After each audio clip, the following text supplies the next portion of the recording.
A mim parece que faltou diálogo do legislador com outros campos de conhecimento que, por definição, o tema da alienação parental requer. Seria o depoimento especial, pergunto, o procedimento adequado às variáveis ligadas a toda essa discussão que envolve a alienação parental? Acredito que não, e pelas razões a seguir.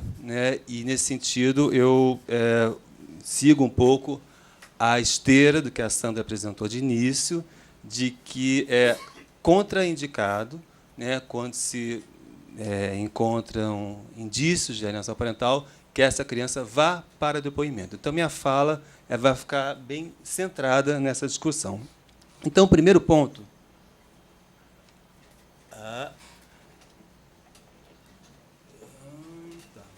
O primeiro ponto é a diferença crucial entre abuso sexual e alienação parental, que incide precisamente no relato da criança. No abuso sexual intrafamiliar, ocorre uma situação de dominação que passa frequentemente pela sedução do adulto, despertando na criança sensações e fantasias de caráter erótico que desencadeiam nela sentimentos ambivalentes. Por isso, o abuso sexual é tido como um dos segredos mais bem guardados pela vítima, correspondendo ao que Fancy, parece que já foi falado isso aqui, denominava de síndrome de segredo e adição. Então, para esse autor, a percepção do abuso sexual como síndrome de segredo e adição esclarece a diferença em relação a outras formas de abuso na infância.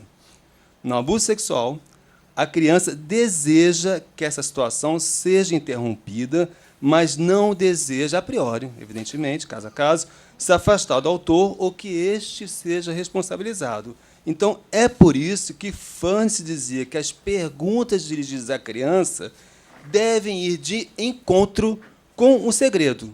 Assim, ele recomendava que a mensagem enviada à criança fosse: eu sei que acontece o abuso sexual e você tem medo de revelar. Tá. Podemos ter inúmeras reservas aos métodos de Fancy, mas não é disso que eu estou falando.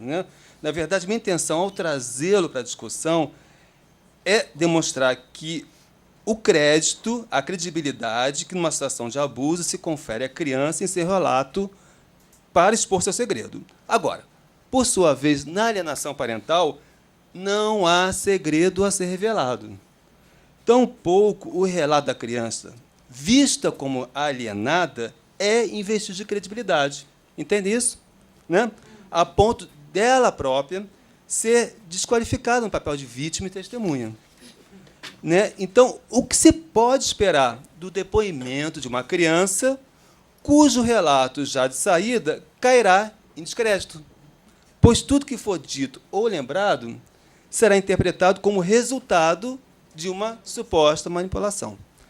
Então, seguindo esse raciocínio, estaríamos realmente protegendo a criança se, ao contrário do que a gente poderia imaginar numa situação de abuso sexual, de suposto abuso sexual, a cada vez que ela externar os sentimentos negativos em relação a um dos genitores, isso ser revertido contra o outro com o qual ela se identifica?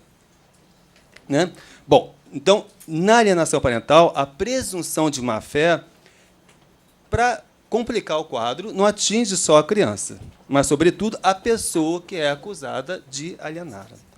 Donde somos conduzidos a um segundo questionamento, diretamente ligado aos discursos e às práticas que giram em torno da alienação parental, e que eu vou tentar examinar brevemente aqui. Muito bem. Então, apesar das diferenças conceituais, a alienação parental provém fundamentalmente, pelo menos aqui no Brasil, do conceito, como já foi falado pela doutora Valéria, da SAP. Vou resumir SAP, que, como sabemos, foi criado pelo psiquiatra norte-americano Richard Gardner na década de 80. Bom, Gardner queria que a SAP ela fosse incorporada aos manuais psiquiátricos, entretanto, isso jamais ocorreu. Tampouco foi reconhecida como doença pela Organização Mundial de Saúde. Então, na visão dessas entidades, há falta de fundamentação científica para a comprovação da existência da síndrome. Ainda assim, o conceito criado por Gardner conquistou ampla aceitação em códigos jurídicos diversos, o que, sem dúvida, que já foi falado também de início na mesa, judicializou amplamente a relação entre pais e filhos, deixando-a a um passo da criminalização.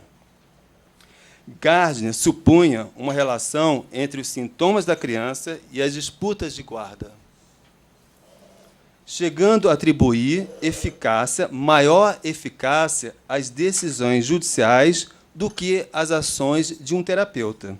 Então, seguindo nesse pensamento, ele prescrevia a terapia da ameaça, na contramão de tudo que já foi produzido no campo da psicologia e da psicanálise a respeito do sofrimento infantil e dos sentimentos de ódio, repulsa que a criança eventualmente dirige a um dos seus genitores. Então, apesar de termos no Brasil a Lei 2308/2010, que prevê uma série de sanções cíveis contra a figura do alienador, encontra-se em marcha o clamor por punições mais severas, como, por exemplo, o projeto de lei em tramitação, que já foi falado também, né, no Congresso Nacional, que requer punição criminal contra a figura do alienador, prevendo, para quem não sabe ainda, eu acho escandaloso isso, detenção de 3 meses a 3 anos, podendo ser agravado em 1/3 em algumas situações, entre as quais, quando há uma falsa denúncia de abuso sexual. Tá? 3 anos, mais 1/3, quando se supor que houve uma falsa denúncia de abuso sexual. Tá? Bom, e aí pergunto, será a judicialização em profundidade e, com efeito, a criminalização dos conflitos familiares a melhor saída?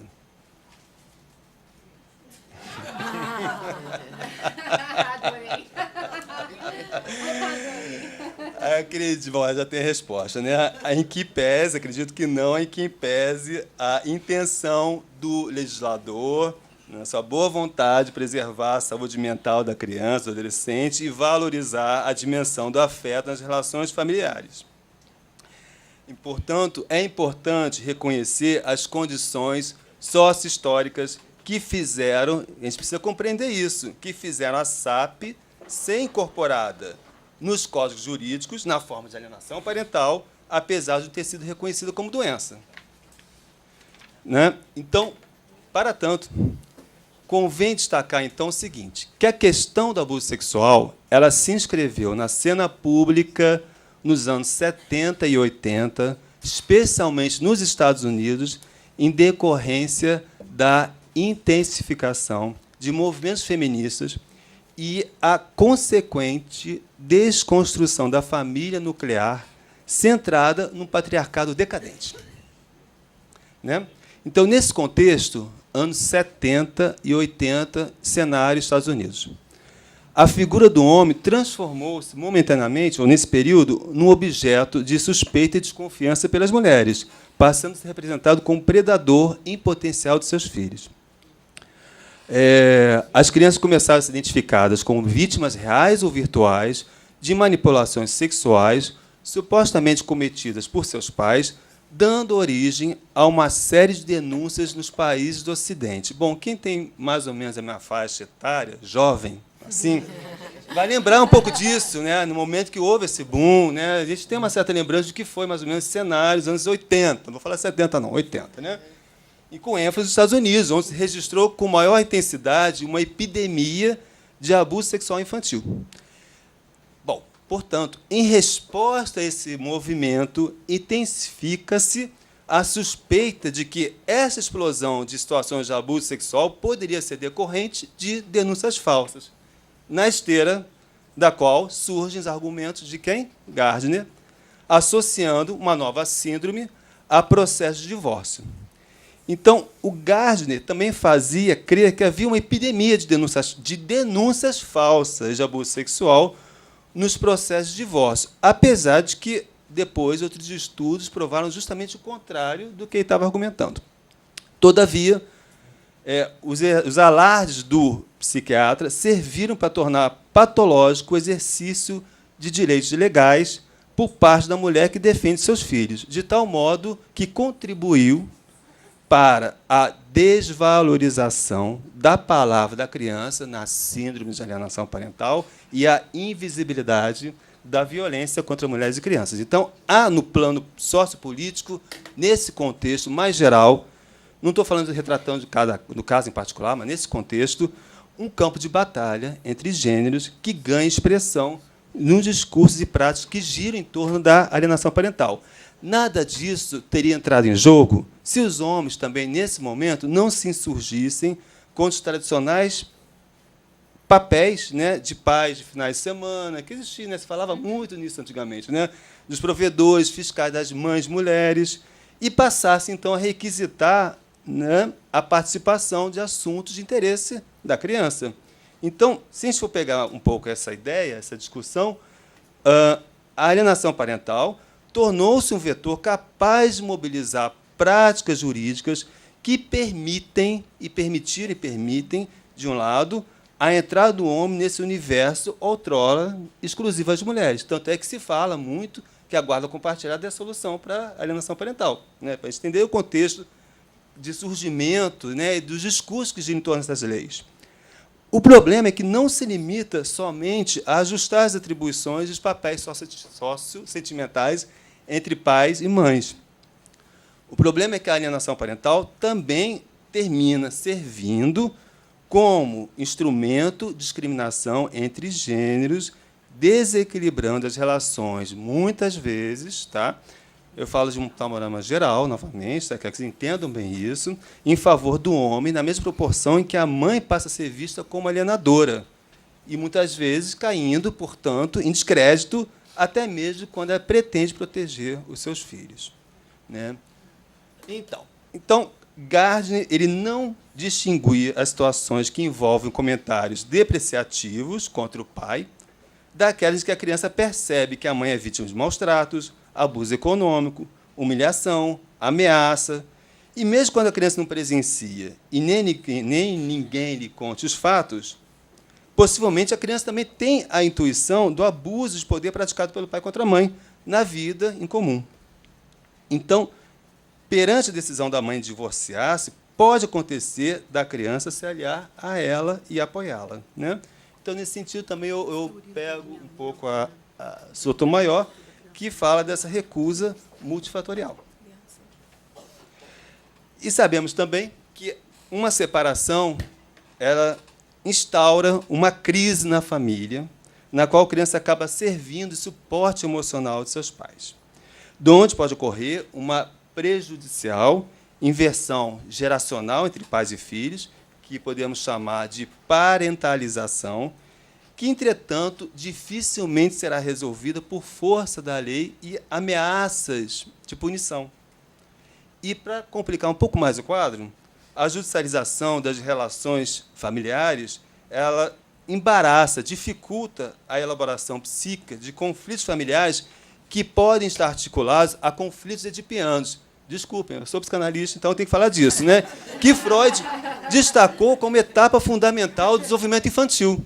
Então, em determinados casos, o nascimento de um irmão ou o relacionamento do pai com uma outra mulher confronta a criança com o desejo incestuoso que reside em seu complexo de Édipo, frente ao qual a criança ela procura se afastar do pai como uma forma de se proteger da sua própria angústia de castração. Então, o panorama teórico aqui que eu quis expor é para demonstrar a altíssima complexidade que envolve a criança como sujeito e suas relações conflituosas com seus pais. Retornando, portanto, ao ponto inicial da minha fala, tenho a impressão de que o legislador ele solapou todas as nuances sócio-histórico, políticas e subjetivas que envolvem o problema da alienação parental. Não se trata, vejam bem, eu quero deixar isso bem claro, de propor que as coisas sigam seu curso livremente quando a criança é afastada compulsoriamente de seus pais ou familiares responsáveis. Não se trata disso aqui. Tá? Há também, sei disso, aquelas mães e aqueles pais que manipulam seus filhos para se afastarem de um ou de outro. Tá? Mas a minha proposta é assinalar a importância de abordar todo e qualquer caso em sua singularidade radical, pois, se a criança manifesta algum sintoma ou sofrimento psíquico, ela responde do lugar que ocupa na trama familiar. Desse modo, não vejo como o judiciário prescindir das avaliações das equipes interprofissionais, em particular do psicólogo, que, por sua vez, envolve trabalho sofisticado e minucioso da escuta, que é irredutível, né, ao procedimento de escuta especializada, de oitiva e depoimento. Dito de outra maneira, para que isso fique bem, não sei se eu fui claro o suficiente, não há como o juiz prescindir da avaliação de um psicólogo e também da ciência social de sua confiança antes de encaminhar uma criança sob suspeita de alienação parental, sob risco de causar uma catástrofe particular. Então, para encerrar, vou citar 2 exemplos. O primeiro, ocorrido no México, meu portunhol não vai permitir falar muito bem, Mireia Graes Cortez. Uma mulher que, por 7 anos, denunciou 2 de seus 3 filhos abusados por seu ex-companheiro. Mireia matou-se, junto com todos os filhos, depois que uma juíza disse que eles mentiam, pois seriam vítimas de alienação parental. O caso de Mireia fez ressurgir, no México, o debate sobre a pertinência de uma lei cujo conceito não era reconhecido pela comunidade científica e rodeado por estereótipos de gênero. Por exemplo, a ideia de que, em geral, as mulheres manipulam seus filhos e que os menores de idade mentem quando dizem que foram vítimas de abuso. Com efeito, em 2017, a Assembleia Legislativa do México revogou o Conselho de Alienação Parental do seu Código Civil, que havia sido incorporado em 2004. O segundo exemplo ocorreu no Brasil, particularmente no Tribunal de Justiça do Rio de Janeiro. Trata-se do caso Joana, nascida em 2004, quando os pais haviam rompido o relacionamento. Segundo a mãe, durante 1 ano, o pai fez visitas em finais de semana, apareceu por mais 1 ano e voltou a fazer visitas até a criança apresentar ferimentos em 2007. A mãe mudou-se para outra cidade. Em seguida, teve início uma disputa judicial, tendo a mãe sido ouvida em 2010 por uma psicóloga, né, onde tramitava a ação. O resultado final do laudo sugeria a reversão da guarda. E, assim, a justiça entregou a menina, né, com 5 anos de idade, ao pai por entender que se tratava de alienação parental. 2 meses depois, sob a guarda do pai, Joana deu entrada no hospital, com quadro de convulsões, hematomas, marcas de queimadura, foi internada em outras unidades e veio a óbito em 13 de agosto de 2010. É digno de nota que 13 dias depois foi promulgada a lei da alienação parental, sem que a morte da Joana tivesse qualquer impacto sobre essa discussão. Parece um pouco contraditório trazer isso, porque também teve uma avaliação. Mas não é o caso. Na verdade, o que eu quero demonstrar com a minha fala é que são 2 exemplos que demonstram a gravidade de determinadas situações e a nossa imensa responsabilidade na tomada de decisões que afetam e regulam as relações da criança com os seus familiares. Tá? E é isso. Tá? Obrigado.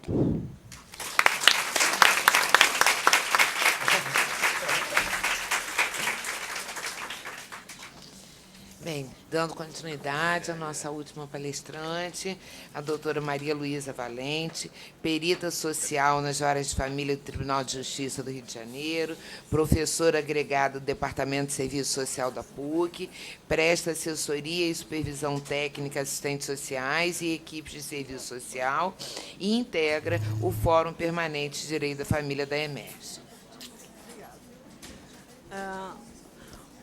Bom, em nome da Ana Lúcia, eu cumprimento os meus companheiros e companheiras aqui de mesa e agradeço o convite em nome da Sandra, que me convidou justamente quando eu estava no Espírito Santo, num evento falando...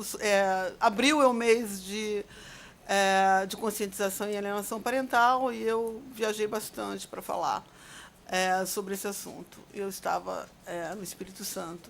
Enfim, eu, como disse a Ana Lúcia... Aí também queria saudar a todos os presentes, claro, é um prazer estar aqui com vocês. Como eu disse, eu tenho falado em muitos lugares, mas aqui, que é a minha casa, onde eu estou voltando, porque eu sou aposentada daqui do tribunal, sempre dá um frio na barriga, né? Enfim, eu vou falar sobre... quer dizer, foi muito bom ver. Falar por último tem uma vantagem, porque você... tá certo, tá certo. Tá legal. Tá. O bom de falar por último é que, embora as pessoas já estejam um pouco cansadas, o fato é que a gente pode resgatar. Eu pude ver que a minha fala, na verdade, ela resgata um pouco do que cada um dos meus companheiros aqui falaram. Tá? Bom, eu tenho uma longa trajetória nesse assunto, né? Quando eu vim trabalhar no tribunal aqui no Fórum Central em 99, nós não tínhamos ferramentas legais nem para proteção à mulher e nem com relação à questão da alienação parental. As mulheres simplesmente eram espancadas e ficava por isso mesmo.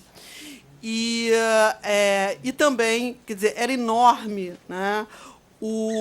Era enorme o sentimento de não ter o que fazer, né, com as crianças que não queriam estar com seus pais, não queriam visitar seus pais.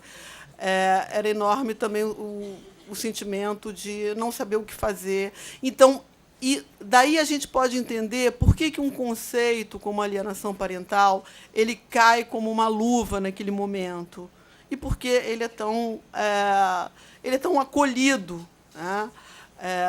Isto não eu faço parte desses profissionais que participaram dessa construção, né?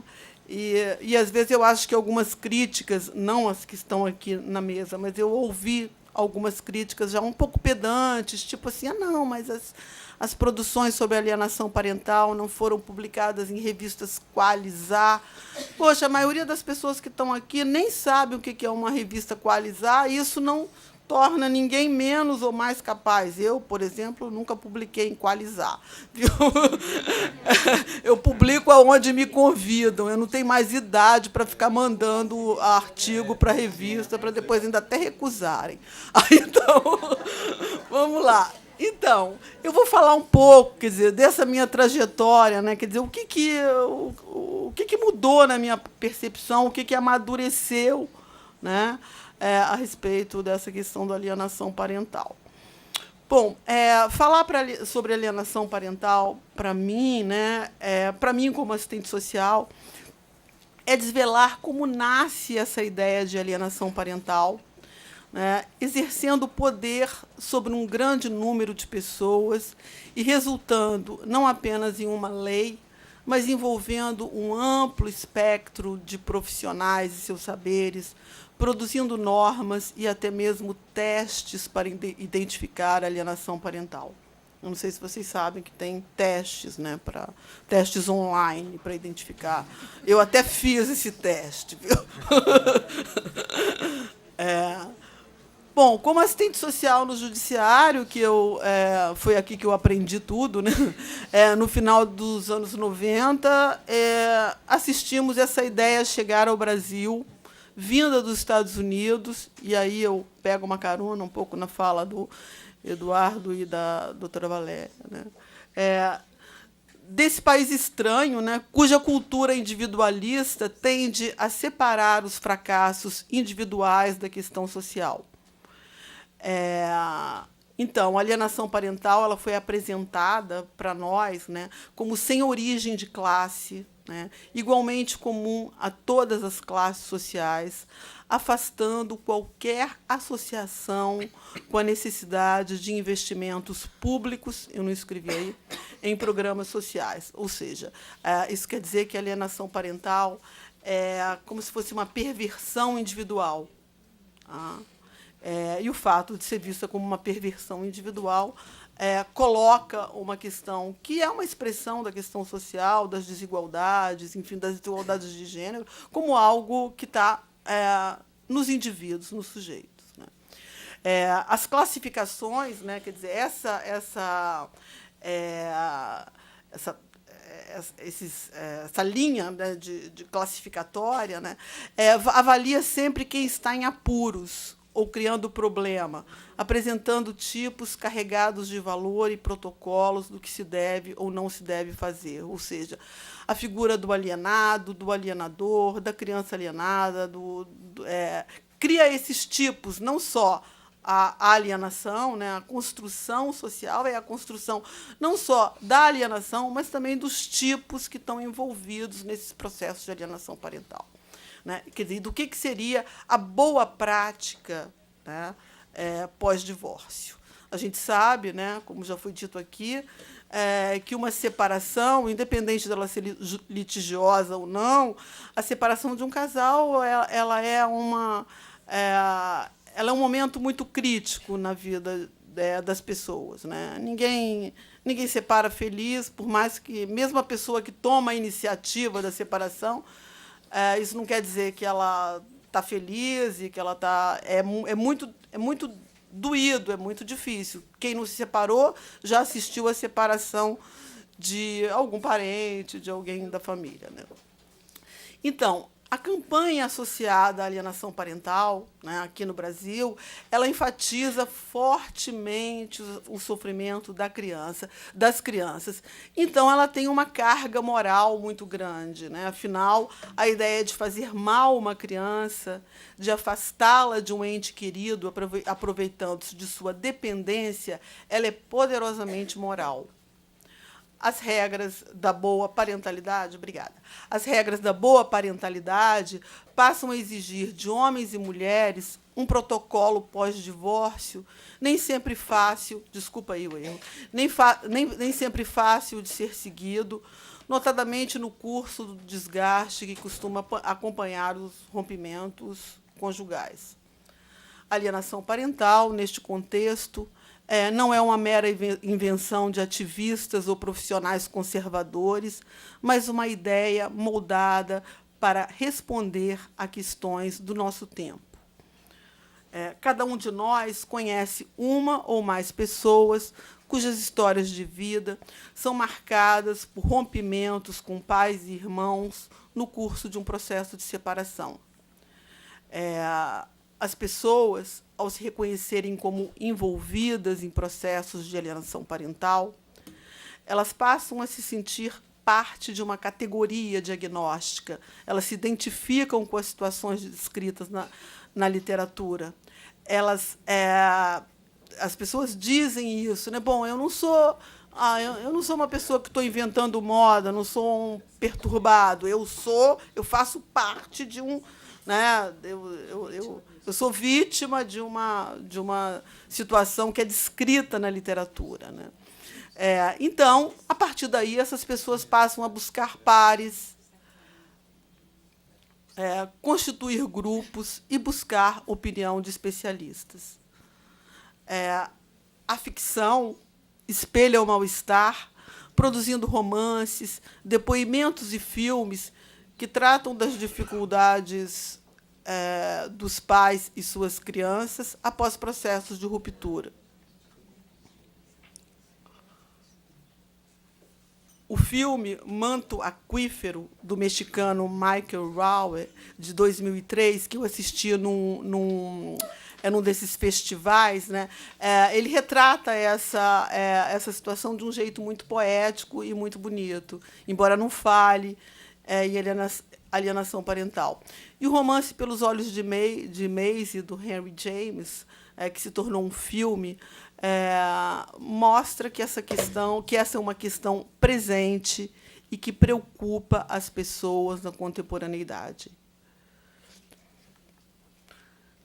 Em suma, o fato de identificarmos como a ideia de alienação parental foi moldada não a torna menos real, mas, ao contrário, possibilita identificar, através das histórias de vidas e seus enfrentamentos, como os processos de alienação se instalam, escamoteando disparidades e naturalizando papéis sociais. Se pensarmos que a guarda das crianças é majoritariamente da figura materna, fica evidente que as acusações de alienação parental incidem, em grande maioria, sobre a mãe. É claro, quem cuida mais também pode exagerar na dose, né? Criou-se preferencialmente a figura da mãe alienadora, da mulher alienadora, sujeita aos limites impostos pela lei. Molda-se, assim, a figura da alienadora, definida pelo senso comum como ressentida, que não aceita a separação, dentre outros adjetivos carregados de preconceito. Como, de fato, as estatísticas de registro civil do IBGE, referentes a 2016, destacam a predominância das mulheres na responsabilidade da guarda dos filhos menores na ocasião do divórcio judicial, concedidos em primeira instância em todas as grandes regiões. Essa proporção no Brasil é de 74,4%, não é pouca coisa, viu? Com destaque para a região norte, onde, em 20,7% dos divórcios judiciais concedidos em primeira instância, a guarda foi estabelecida para ambos os pais. Neste contexto, a construção social da mãe alienadora se equipara às mulheres acusadas de utilizarem as pensões dos filhos para viver as suas expensas. Ao golpe da barriga, eu vou pedir licença aqui a Camila Fernandes, que vai estar na próxima mesa, isso eu peguei dela, que desfere contra as próprias mulheres o golpe de criarem sozinhas seus filhos, lutando por uma pensão alimentícia minguada. A naturalização do cuidado como um atributo feminino é a fase perversa de uma exploração invisível que não apenas sobrecarrega a mulher, mas erige padrões acima do provável. Das mães se espera desprendimento, desinteresse e compreensão. Neste contexto, os movimentos de mulheres consideram que a lei da alienação parental criminaliza as mães, reproduzindo, no contexto do judiciário, as disparidades entre os gêneros. Entretanto, não se pode negar que as mães, a quem a sociedade atribui em nossa cultura o trabalho de cuidar, também cometem excessos no exercício mesmo deste cuidado. Em matéria publicada na revista Carta Capital, a jornalista Rúbia da Cruz, que assina a matéria, afirma que o conceito de alienação parental busca velar a discriminação entre homens e mulheres nos processos judiciais. Discriminação que, no entendimento da jornalista, acaba por forjar um álibi para violadores de mulheres e crianças, deixando vítimas de violações em total desproteção, sobretudo quando é orientado para este fim, passando muitas vezes a ser visto como vítima da situação. A jornalista critica de maneira contundente os peritos e seus laudos. Aliás, criticar os peritos e seus laudos é muito fácil, né? Para quem está na frente de batalha, né? É muito fácil. Agora, a nova moda é gravar as entrevistas dos peritos, dos profissionais. Né? Isso, no meu entendimento, além de ser uma falta de educação, é uma falha ética, né? Mas, enfim. Mas não aponta alternativas para as violações ao direito à convivência familiar, tão presentes no interior das famílias em processos de ruptura. Não há como negar que a disparidade entre os gêneros está presente nas disputas pela guarda, convivência e alimentos. Muito menos que as situações a que a jornalista se refere não aconteçam, mas estão longe de corresponder à regra. As críticas do movimento de mulheres à lei da alienação parental deixam de entrever o risco do retorno ao retorno da doutrina dos anos tenros, que considera a figura materna mais apta a cuidar dos filhos em tenra idade. Quer dizer, essa é uma questão que eu acho meio complicada no discurso das mulheres, porque, quando eu voltei a trabalhar agora como perita, eu vejo que as mulheres que a gente atende são jovens, né, que são as feministas da terceira onda, né, elas têm um discurso assim muito... Não, eu gerei, eu realmente sei cuidar melhor. Elas falam disso com mais, mais abertamente. E eu acho que isso é um perigo para as próprias mulheres mesmo, né? Porque elas sempre cuidam mais, trabalham mais, né? Do outro lado, critica-se a Lei Maria da Penha e os efeitos das medidas protetivas ao separar as crianças dos pais nos lares desfeitos pela violência de gênero.